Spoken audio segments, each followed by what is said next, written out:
Hey, thanks for coming back to HFI Covenant. My name is Jennifer, and I'll be narrating today's story. This is an original human-written work of science fiction, so grab a seat, relax, and let's dive right in. The throne room of the Sovereign Vale was designed to make visitors feel weightless. Not metaphorically, literally. The gravity coils running beneath the obsidian floor plates had been calibrated to 0.38 G, slightly below the surface gravity of Queen Threxen's homeworld of Kavari Prime, where the atmosphere was thin and the mountains were tall enough to scratch the belly of the sky. Everything in the room was designed for beings who had evolved to float. The furniture was minimal, the ceilings vaulted to cathedral heights, and the decorative banners drifted upward in slow, hypnotic columns of silk. The effect was something between an undersea grotto and a temple, serene, weightless, eternal. Jordan Sullivan walked into it like a stone dropped into a still pond. His boots struck the floor with a thunk, thunk, thunk that no one else's footsteps managed. The Kavari guards flanking him barely touched the ground with each step, their long legs propelling them in smooth, arcing strides that seemed to eat distance without effort.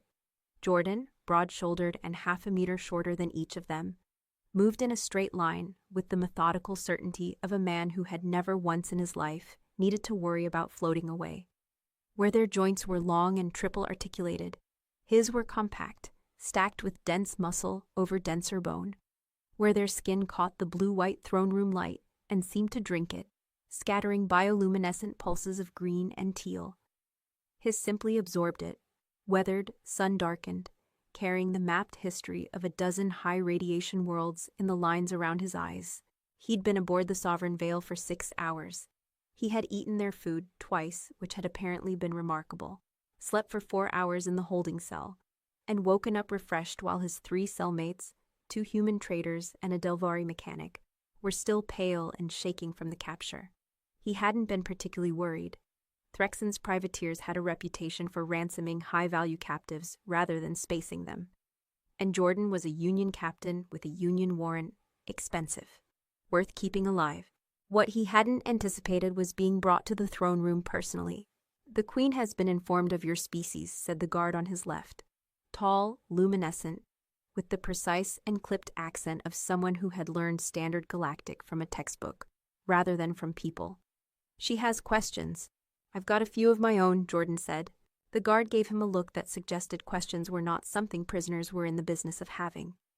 Jordan met the look with the expression that had served him through 3 wars, 2 court-martials, and 1 particularly unpleasant dinner with a Union admiral, absolute, implacable calm. They reached the dais. Queen Threxen of the Kavari was not what Jordan had expected. He had seen images, intelligence briefings, mostly, the dry and tactical kind. But images hadn't conveyed the quality of her presence. She was tall even by Kavari standards, a full 2.5 meters, with the long-limbed grace of something designed by evolution to move through half-gravity, as though the concept of falling was merely a suggestion. Her skin was the deep, luminous green of deep ocean bioluminescence, shifting subtly at her temples and along the ridge of her jaw. Her eyes were enormous by human standards, wide-set, iridescent, built to gather light in the dim, equatorial forests of her homeworld. And they were fixed on him with an expression he couldn't immediately categorize. Not hostility, not contempt. Fascination. She was sitting on a throne that looked more like a perch than a seat, one long leg crossed over the other, her chin resting in the cradle of one hand. She was wearing something that fell somewhere between armor and regalia, deep indigo plates over a bodysuit that shifted color at the joints. Her ears, pointed, large, mobile, were angled toward him like satellite dishes tracking a signal. She tilted her head 15 degrees to the right as he stopped at the base of the dais. "You make a great deal of noise," she said. Her Standard Galactic was flawless, musical, carrying a harmonic undertone that Jordan's human ears registered as a pleasant subterranean hum beneath each word. "Your footsteps." "Habit," Jordan said. "High-gravity posting." Her ears tilted forward another 5 degrees. "How high?" "Last station, 1.4 standard G. Before that, 1.6. One of the attendants behind her made a quiet, involuntary sound, something between a chirp and a gasp. Threxen herself didn't react outwardly, but something moved behind her eyes. A recalculation, a reassessment.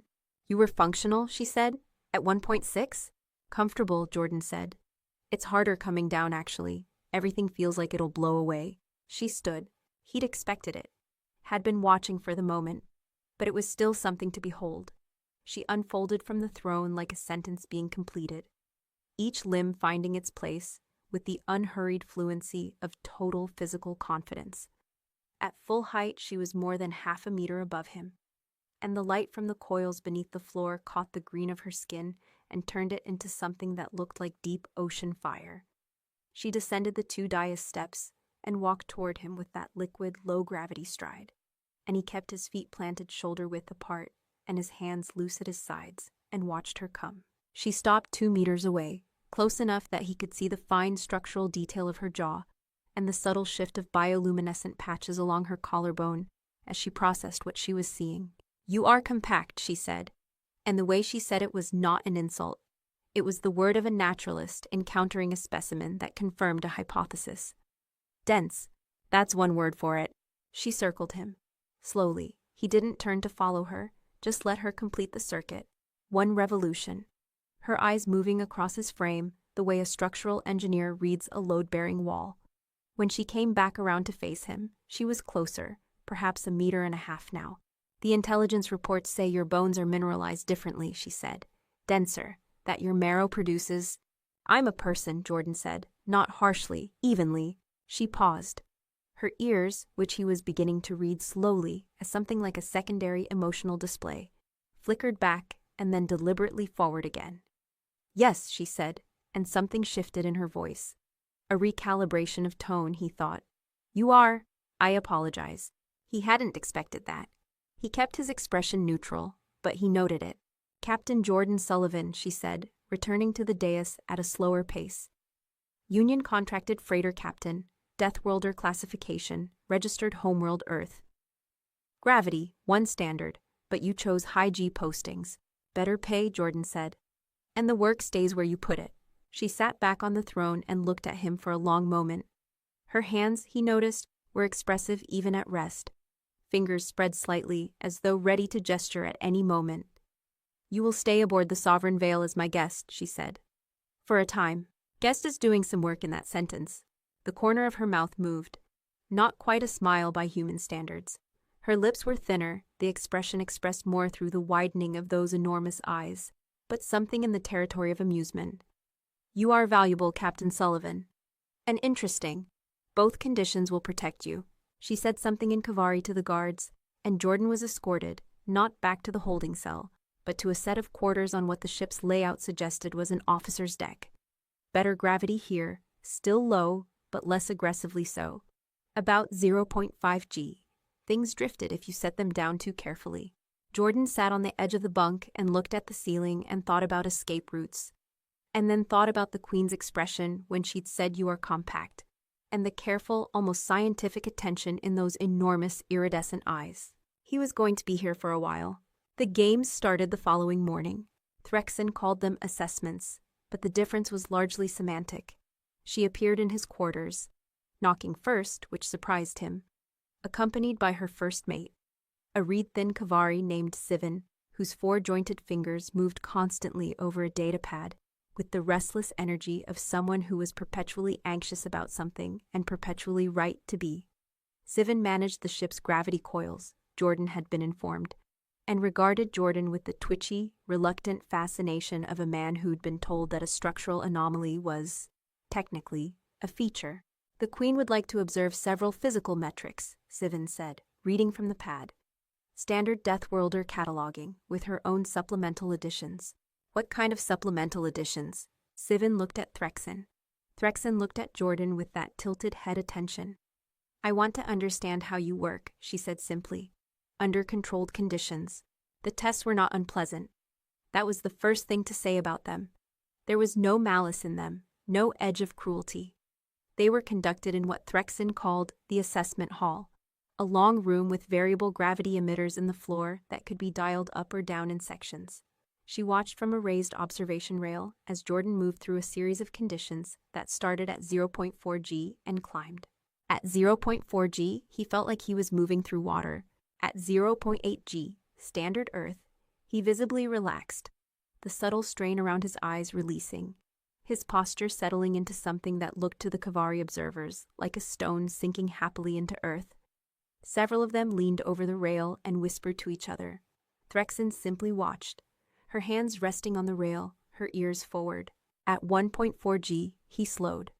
At 1.8 G, he was working, not struggling. The physiological difference was important, but working, each step deliberate and efficient. The muscles in his legs and back and shoulders making themselves known. At 2.0 G, Sivan's fingers tightened on the datapad, and Sivan made a sound like a small creature hearing a loud noise. Jordan picked up the testing weight, a standardized block massing 200 kilograms under standard gravity, which at 2.0 G hit him at 400, and moved it from one end of the floor plate to the other, set it down, and looked up at the observation rail. "Is that the test?" he asked. Silence from the rail. 3 of the attendants had gone slightly luminescent in a way that he was beginning to associate with Kavari stress responses. Sivan appeared to have stopped breathing. Threxen said something in Kavari, quick and sharp, and then repeated it in standard. "Yes," she said. That was the test. Later, the gravity coils back to 0.5 G. The room returned to something the Kavari crew could enter without discomfort. She came down to the floor level for the first time. She walked to where Jordan was standing and stopped in front of him, closer than before, studying him with that naturalist's attention. "Your heart rate," she said. "When you were at 2 G. What about it?" Sivan was monitoring, 58 beats per minute. She paused. "Under double gravity, carrying a load that would require 2 of my guards working together. 58. "My resting rate's around 52, Jordan said. Threxen stared at him, her ears moved. A slow, deliberate spread that he was coming to understand meant something like profound recalibration of expectations. "You radiate heat," she said. It wasn't an accusation or a complaint. It was the observation of someone noticing something they hadn't anticipated. "High metabolic rate," Jordan said. "We're endothermic. It's the cost of being built the way we are." She reached out, slowly, with the careful deliberateness of someone who was asking permission through the quality of their motion, and placed the back of one long-fingered hand against his forearm. Her skin was cool against his. Her eyes widened. "You are like a furnace," she said quietly. "You're about 15 degrees cooler than I expected," he said. "Kavari run cold, according to the briefings." Her ears curved forward. "You read briefings about us." "I read briefings about everyone. Habit." "What did the briefings say about Kavari?" He looked at her steadily. "That you're faster than us in low G, better reflexes, higher nerve conduction velocity, excellent spatial reasoning in 3 dimensions, short, intense operational windows. Your nervous system burns bright and hard and needs recovery time. Built for sprints." He paused.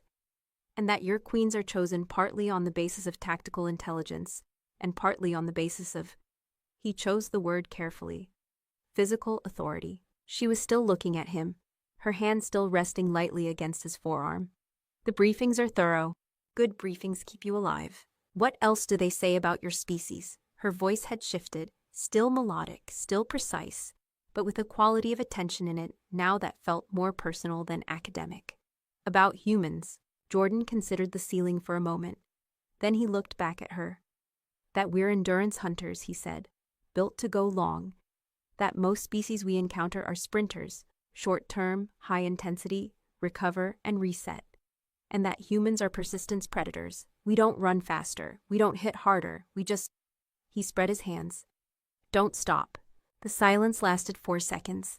Then Queen Threxen of the Kavari, sovereign of the Sovereign Vale, and commander of a privateer fleet that controlled 3 nebula transit corridors, said, "Your species mates for ours." The delivery was not performed outrage. It was genuine, unguarded shock. The voice of someone whose mental model had just been updated with a data point that reorganized everything around it. Her ears were fully extended, her eyes very wide. Her hand still warm, no, his arm was still warm against her cool fingers. And she was staring at him with an expression that was equal parts scientific alarm and something that was definitely not scientific. "The briefings cover that too?" Jordan asked mildly. She stopped, composed herself with visible effort, the elegant posture reasserting itself. "The biological literature on human endurance physiology is extensive. I'm aware. I thought it was exaggerated. Most things about humans sound exaggerated," Jordan said, "until you meet one. The Queen's private quarters occupied the forward section of the Sovereign Vale's upper deck, a suite of rooms designed in the deep, layered aesthetic of Kavari architecture, all flowing curves and negative space and light that came from within the walls rather than from fixtures. The gravity here was 0.35 g, her preference, Jordan was told, and he moved through it carefully, the lightness of it still slightly wrong in his body's deep calculus, like the feeling of ascending stairs and expecting one more step. She had invited him. He had understood from the quality of the invitation that it was a real one, not an order dressed as courtesy. He had thought about it for the better part of the afternoon, which was an unusual amount of time for Jordan Sullivan to spend thinking about anything that wasn't tactical. He had concluded, with the methodical honesty that had served him in more complex situations than this, that he wanted to go. What followed was, by any reasonable measure, not something that belonged in a mission debrief. What did belong in the mission debrief, and what was, in its own way, equally significant, was the aftermath. Threxen had a recovery window of roughly 40 minutes between what her physiology considered a complete operational cycle and the point at which she was restored to full function.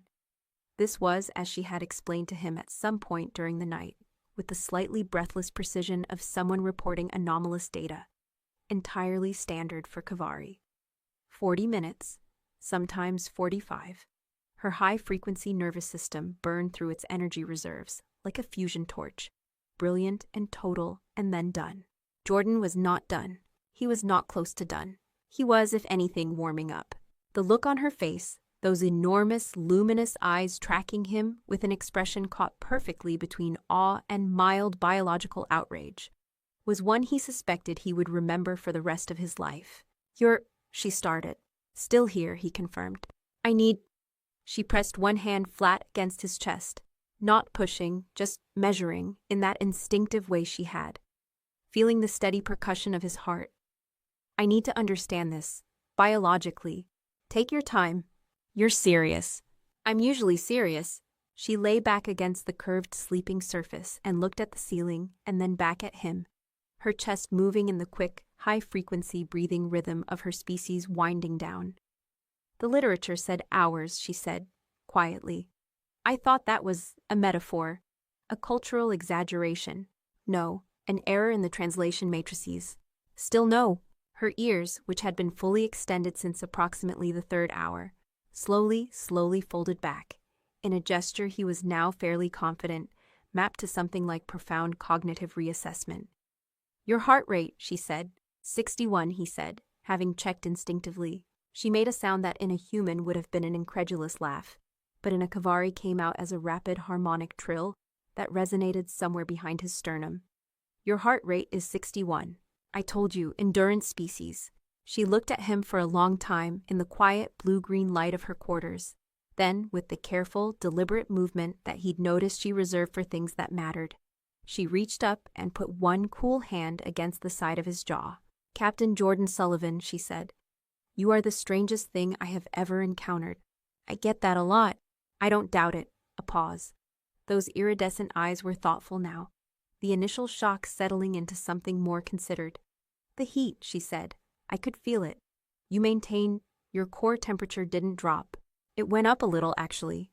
The harmonic trill again, and this time it was definitely a laugh. Of course it did.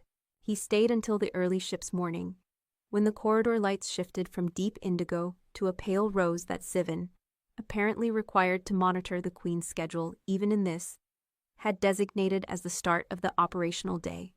Before he left, Threxen caught his wrist with a grip that was lighter than expected, her long fingers cool around the pulse point. You will not tell my crew what occurred here, she said. What occurred here, Jordan said carefully, was a private matter between a queen and her guest. Her ears curved forward. You are still a prisoner, technically, with very nice quarters. Yes. The grip on his wrist lightened further until it was barely contact, just fingertips. I will consider your status. Jordan walked back through the low-G corridors to his quarters. He passed 3 Kavari crew members who gave him the wide-eyed, slightly luminescent look that he was learning meant the data does not match our models. He nodded to each of them with the unhurried composure of a man who had, in his life, done considerably stranger things than this. He had not perhaps done them at quite this altitude. but the principle was the same.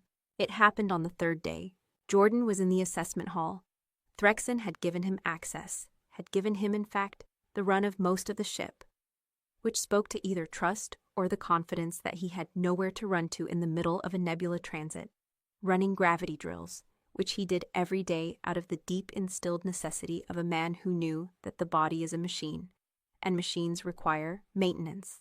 The first sign was not the explosion. It was the sound, a frequency, low and resonant and deeply wrong, propagating through the sovereign veil's hull, plating like a tuning fork struck against the keel of the universe. Jordan had been at 1.2 G, his preferred training weight, and he felt the sound in his teeth and his sternum and the marrow of the bones that the Kavari kept marveling at. He stopped, feet planted, and in the half-second before everything went wrong, he identified the sound, matched it to the classification in the briefings he'd read 8 years ago and never expected to need. Gravity spike emitter, military grade. Someone was collapsing space around the sovereign veil. Then the ship lurched. In a 0.38 G environment, a gravity spike doesn't just push, it reorganizes. The artificial gravity coils that Sivan had spent his entire career keeping in careful balance were not designed for simultaneous external compression. The field lines tangled, inverted in sections, and for the first 3 seconds after detonation, the sovereign veil's internal gravity was not a stable field in any direction, but rather a patchwork of competing vectors that slammed crew members into floors, walls, and in one memorable and agonizing case, ceilings. Jordan hit the floor of the assessment hall and stayed there, not because he fell, because he recognized the spike, tucked his weight low, let the field variations come to him rather than fighting them, and wound up crouched on the floor plates like a gargoyle, wide stance, one hand steadying him against the nearest wall. The gravity was fluctuating between 0.2 G, and he felt his joints compress, about 1.8 G in lurching, nauseating waves. To a Kavari, to any low-G adapted species, this was the equivalent of being inside a washing machine. To Jordan Sullivan, who had trained in variable G environments because he was constitutionally incapable of doing things the easy way, it was unpleasant and required attention. The intercom screamed something in Kavari, too fast and corrupted by static for his translator to catch, and then the lights went to emergency red. He moved.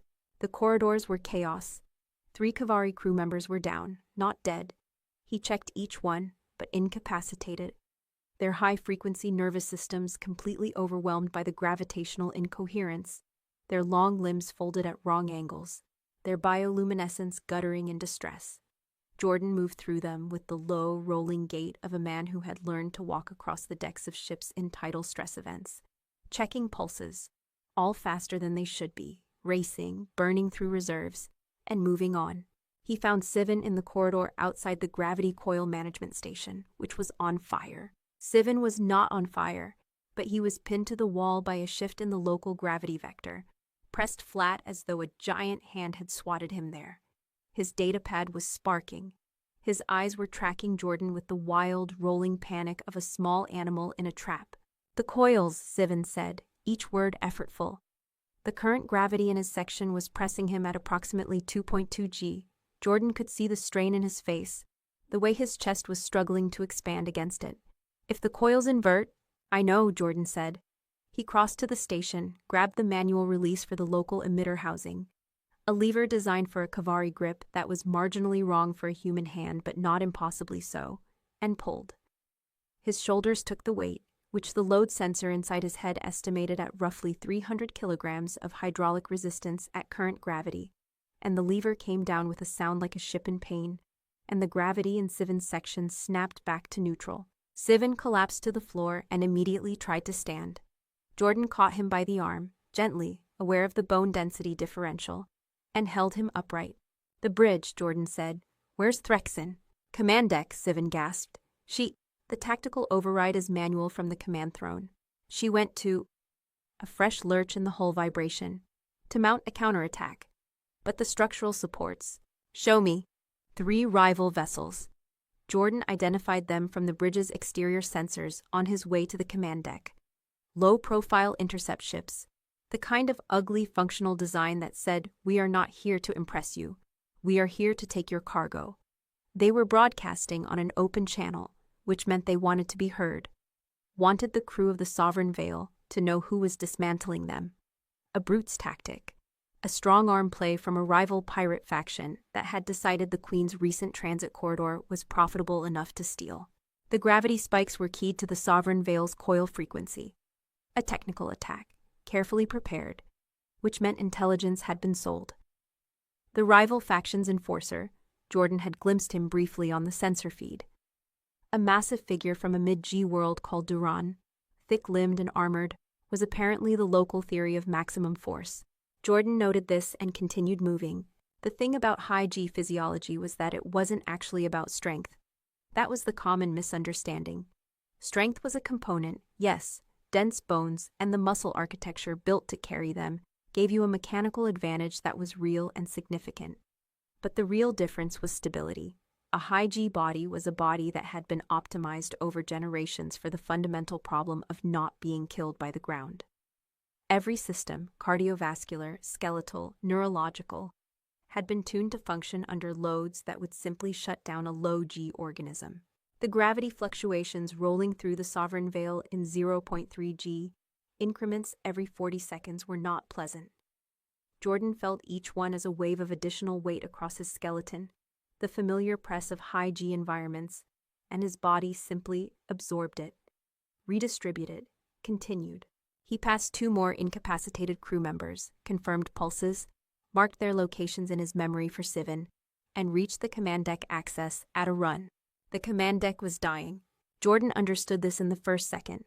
The visual of it was enough, the kind of damage assessment that years of operating in compromised environments had burned into the pattern recognition centers of his brain. The bridge's main structural configuration was a tensioned arch design, load-bearing cables running from the forward viewport cradle back to the drive column, distributing the stress of nebula transit across the frame rather than concentrating it.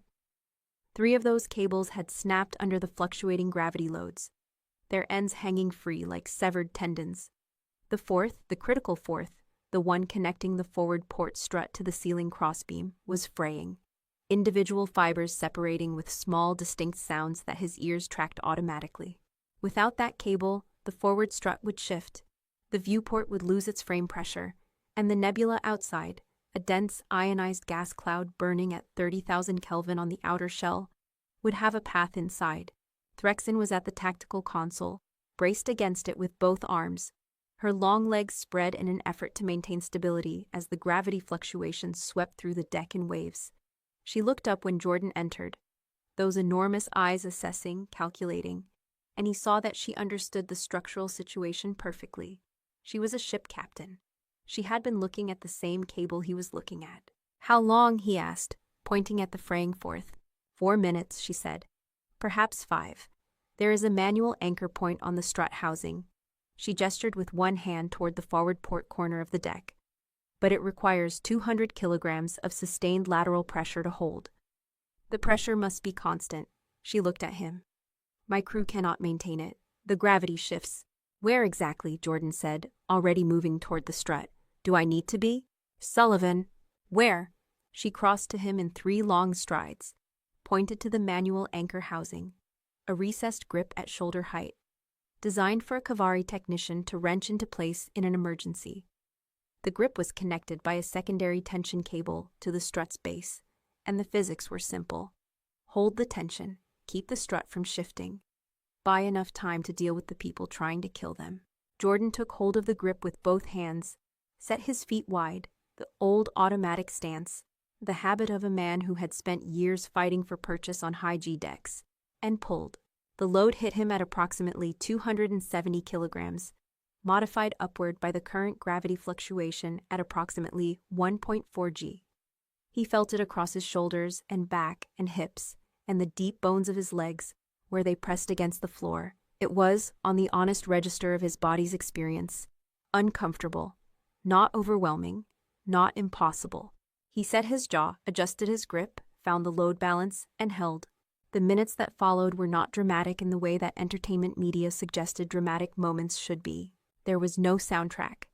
There was the groaning of stressed hull plating, the short, sharp reports of the Sovereign Veil's defense systems, cycling through compromised power, the sound of Threxen's voice issuing orders in rapid-fire cavalry, and the sound of Jordan's own breathing, which he kept slow and deliberate and nasal, the high-altitude breath pattern that maximized oxygen uptake. There was the sensation of gravity pressing and releasing, each wave a test of whether the load he was holding would increase beyond his capacity to hold it. There was the precise, intimate sensation of Threxen moving to the tactical console 3 meters away, working through a gravity fluctuation that was currently pushing the deck at 1.6 G, twice her homeworld normal, with the determined, grinding effort of someone operating through genuine pain. He watched her without moving his body, just eyes. Her movements were reduced to their absolute functional minimum. No elegance now, no liquid grace. She was dragging herself from one console to the next by grip strength and sheer stubbornness, her long limbs awkward under the weight they weren't built for, her bioluminescent patches cycling through distress patterns in deep amber and red. She was not, he noted, making any sound of complaint. "Talk me through the tactical situation," he said. She looked at him over her shoulder, a sharp, assessing look. "You're holding a structural load. I can do 2 things at once." Something moved across her expression. She turned back to the console. 3 intercept vessels, Duran class. Their enforcer is on the lead ship, a Heavyworlder. Their faction uses them as shock operatives. They've been keying the gravity spikes to our coil frequency to maximize internal disruption. If I can access the coil frequency modulators and shift our resonance, I can break their targeting lock. A pause, a grunt of effort as the deck lurched. "I need the secondary modulator panel on the starboard console. It is currently at the far end of the bridge." Jordan looked at the distance, 8 meters. Under current conditions, with gravity spiking to 1.8 G in waves, it would be a significant effort for her to cross it. "Come here instead," he said. She turned. "What?" "The secondary modulators have a remote access relay. It runs through the tactical station that's closest to you now. I know because I spent yesterday reading your ship's technical schematics." A beat. "You read our ship's technical schematics. Good briefings," he said. "Keep you alive." She made the harmonic sound, shorter, sharper, stripped to its essential notes by the situation, and turned to the near console. Her fingers moved across it with the precise speed of someone who was very good at her job, even under conditions designed to make her job impossible. Jordan held the load. Another gravity wave. His muscles registered it. He adjusted, redistributed, held. "I need to stay here until I execute the modulation shift," Threxen said. "The sequence takes 3 minutes and requires continuous input. If I break contact—" "I know," Jordan said. "Stay where you are." She looked at him again, that long, measuring look. And then she turned to the console and began to work. He was 7 minutes into holding the structural load when she moved to close the final distance to his position. The gravity had spiked to 2.0 G for a sustained period, and she was moving in the slow, grinding way of a being at the edge of its functional range. Each step deliberate, each movement costing something real. She reached his position and did something he didn't expect. She didn't go around him to reach the secondary panel behind his station.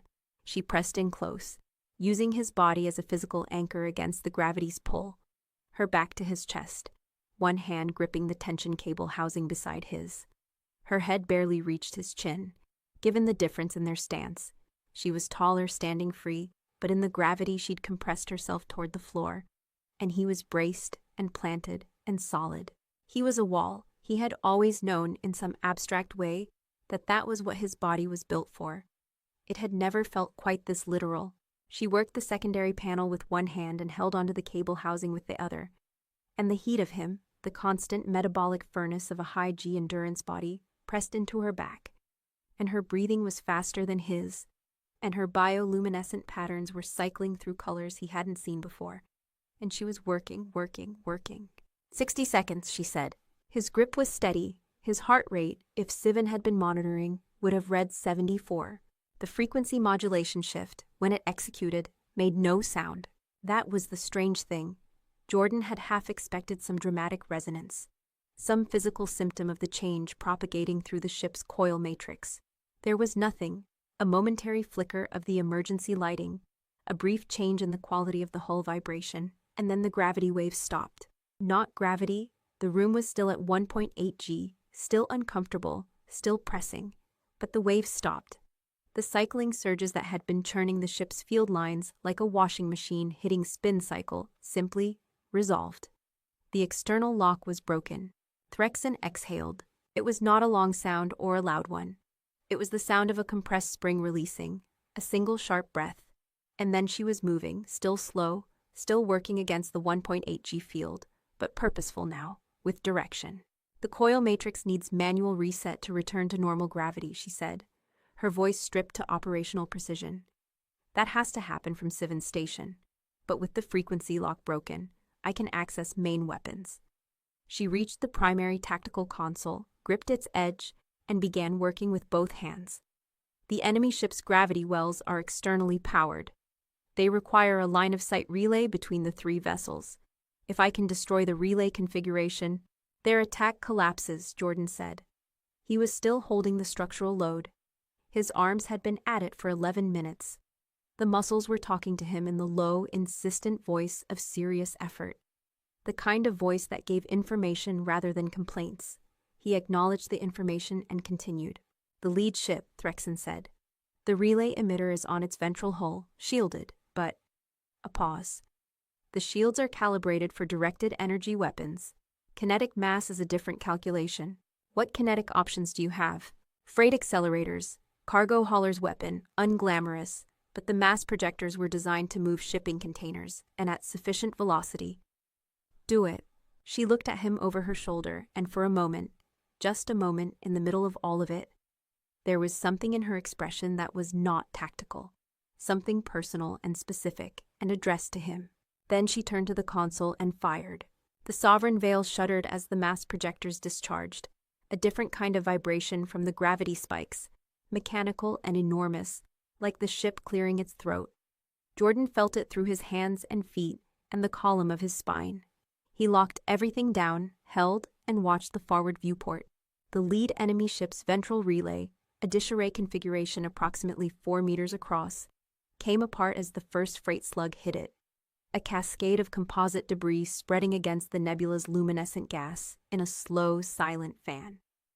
The second slug caught the hull beneath it, and the ship's lights flickered once, twice, and then extinguished entirely as the gravity well emitters lost power, and the targeting lock collapsed across all three vessels simultaneously. On the tactical display, Jordan saw the 2 remaining enemy ships break formation. They were fast, intercept class, built for speed, and they were retreating. Without the gravity well advantage, without the ability to keep the Sovereign Veil's crew incapacitated, the engagement was no longer favorable. The Duran Enforcers faction ran on mathematics, and the mathematics had just changed. They're breaking off, Threxen said, something in her voice that might, in a different moment, have been satisfaction. Yes, Jordan said. You can. She turned, looked at his hands on the grip, his feet planted against the floor, the steady, unmoved geometry of him. Sullivan, you can release the load. I know, he said. He didn't release it yet. Not until he was sure the hull vibration had stabilized, the structural stresses redistributing back to the intact cables. He gave it 30 more seconds, counting in his head, and then methodically, not dramatically, let go. He stood straight, rolled his shoulders once, looked at the ceiling, which was intact. Good, he said, to no one in particular. The feedback was not something anyone had accounted for. Jordan should have accounted for it. In retrospect, it was the logical endpoint of the physics. The enemy's gravity wells hadn't simply been knocked offline. They'd been destroyed while they were still actively generating. The collapse of a powered gravity well emitter wasn't clean. It produced a shockwave, a final massive spike of the same incoherent gravity field that had been torturing the Sovereign Veil for the past 15 minutes, but concentrated, a last fist of force. The ship's remaining coil structures caught it. The deck plating moved under Jordan's feet. In 0.30 G, what happened next would have been survivable. Uncomfortable, but survivable. The spike hit the Sovereign Veil at approximately 2.4 G, propagating in a wave from the ventral hull upward. For the Kavari crew members who had recovered enough to be on their feet, it was catastrophic. They hit the floor as though someone had turned off their legs. For Threxen, who had been standing at the tactical console, it was the sudden, total failure of her body to bear its own weight. The entire structural architecture of a low-G organism confronting a load it had never been built to manage. She went down, Jordan moved. He had 12 meters to cover in a gravity field that was currently running at 2.4 g, which meant he weighed. His brain did the calculation automatically, the grim arithmetic of physics, approximately 200 kilograms. He crossed 12 meters in 4 seconds, which was not fast by any standard measure of fast, but was fast in the way that matters, the way that comes from having dense bones that don't break when you push them, having a cardiovascular system that doesn't redline at sprint effort in a 2.4 g field, having the particular and strange gift of being built for a world that is trying to kill you. He caught her before she hit the console edge. He caught her, which meant he absorbed her mass, approximately 70 kilograms under standard G, currently pushing 165, into his frame as she came down. And he didn't go down with her. He went low, controlled descent, wide stance, one knee to the deck, his arms around her in a configuration that was both protective and structural, using himself as the frame. The spike lasted 9 seconds. Jordan counted each one. His cardiovascular system, which had been monitoring itself throughout the engagement the way a well-maintained engine monitors its own temperature, was now operating at what he recognized as approximately 90% of his maximum sustained load. His heart rate, he checked it the way he'd check the altimeter on a descent, was at 97. His vision had the slight tunnel edge quality of maximum effort. The muscles in his back and legs were making statements rather than suggestions. He was not going to go down. This was not defiance. It was not heroics. It was the simple, accurate assessment of a body that knew exactly where its limits were and was confident that this moment was not at them. 7, 8, 9. The spike released. The gravity settled back to 0.5 g, the ship's emergency field, the coils cycling to a stable minimum. And the sudden reduction in load was almost shocking. Like stepping off a treadmill, Jordan sat on the deck for a moment, Threxen still in his arms, and let his body recalibrate. His breathing was elevated. He dropped it systematically, nasal breath, measured. 97, 90, 83, 78. He looked down at Threxen. She was conscious. Her eyes were open, those enormous iridescent eyes, tracking his face with an attention that was not the clinical naturalist's gaze of the assessment hall or the commander's gaze of the tactical console. It was something else. Something that had been simplified by extreme circumstances to its fundamental element. Your heart rate, she said. Her voice was barely above a whisper. 78, he said. She made the harmonic sound, fragile, incomplete, the laugh of someone who has been wrung out completely and still finds something remarkable enough to laugh at. Of course it is. The gravity stabilized over the following 30 minutes as Sivan, located by Jordan, extracted from a secondary corridor where he had ridden out the engagement, braced against a structural support with the grip of a man who had decided firmly that he was not willing to die today, performed the manual reset of the coil matrix with the focused, shaking precision of an engineer who understood exactly how close to catastrophic failure his ship had come. Jordan spent those 30 minutes doing what needed doing. He moved through the ship systematically, assessing, applying what medical knowledge he had, and stabilizing what he couldn't fix.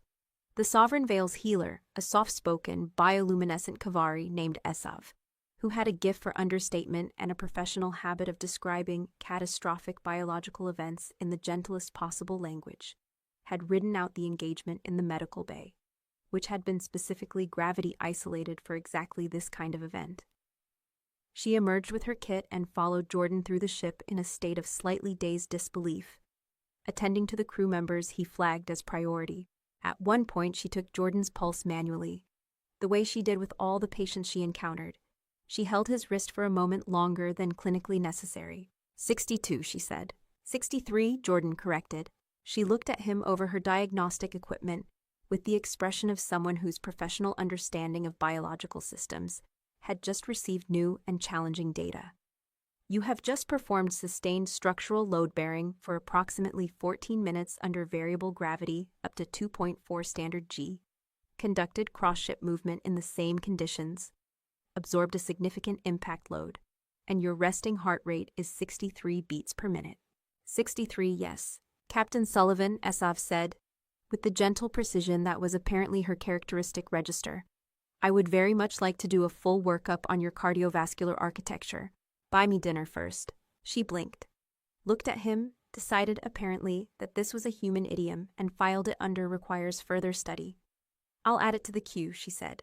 They found the Queen on the command deck where Jordan had left her, seated on the floor with her back against the tactical console, her long legs extended, her bioluminescent patterns cycling slowly through a deep, settled blue that Esav, arriving with her kit, identified quietly as a Kavari recovery state, not distress.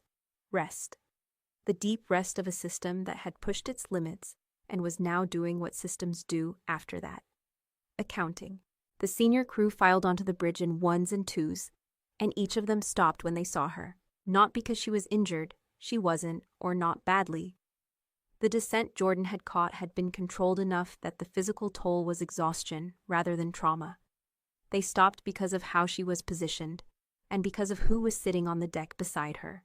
Jordan Sullivan was not sitting in a manner that suggested victory or drama or any of the qualities that a legend requires. He was sitting with his back against the same console, his long legs bent in front of him, his hands loose in his lap. He was looking at the forward viewport, where the nebula burned in its patient, eternal way, green and gold and indifferent to the small crises of small ships passing through it. His expression was the expression of a man who has done what needed doing and is now simply waiting for the next thing. Between his shoulder and hers, where she had settled her weight against him, there was the specific quality of contact that happens when someone has moved past the point of calculation and has simply put themselves where the stable thing is. The crew looked at this. Sivan, whose four-jointed fingers were already moving over a new data pad with the compulsive energy of a man for whom data was comfort, pulled up the engagement record and said very quietly to the crew member nearest him what Jordan had done. The structural load, the cross-deck sprint at 2.4 G, the catch, the 78 beats per minute. The information moved through the crew the way important information moves, quickly and with embellishment, and in the particular tone of a story that people know they will be telling for a long time.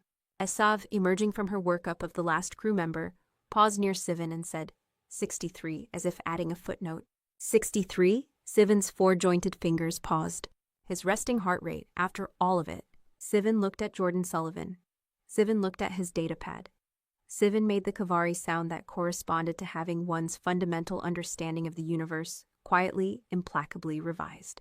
Threxen spoke first. She had been quiet for 20 minutes, not in the silence of someone who had nothing to say, but in the silence of someone composing what they mean to say precisely enough to say it well. When she spoke quietly enough that it was meant for Jordan, though the acoustics of the bridge were such that it carried. The legend of the hours, she said, has been revised. Jordan looked at her. My crew, she said, will tell a story about tonight, about the human who held the bridge together by hand while the ship was being taken apart. She paused. That story will be told for a long time. Stories usually are, Jordan said. They will also tell another story, she said, and her enormous eyes held a quality that he recognized now, had learned over 3 days that felt longer to read. About the human's endurance, but the story will be different from the one they expected to tell. How so? She was quiet for a moment. They expected the story of the bedroom, she said. They will tell the story of the bridge. Jordan considered that. One's more useful, he said. Yes, her bioluminescent patterns shifted.